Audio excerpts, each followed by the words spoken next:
Eh, yung nilagay ko, para matikman ko. Eh, masarap pala. Kaya pala ang daming may gusto nito. Luto Ayan na, yan? luto na, oh. Ayan. Oh, Teriyaki. ayan ang biryani. Biryani. Kaya lang, lutong Bradbo yan. Hindi. Lutong Bradboy. Hindi ito lutong Italiano. Biryaning Filipino style. Oh. Ito ang biryaning Filipino style. Oh, ayan, oh. Oh, ayan. Kala nyo, Italiano lang marunong magluto ng biryani, ha? Marunong din ako. Ayan, oh. Kasarap pala nito. Alam niya, kaya pala ang dami may gusto ni Ray.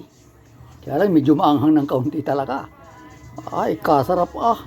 Kahit siguro arawin ko itong lutuin, masarap, eh. Okay, hanggang dito na lamang.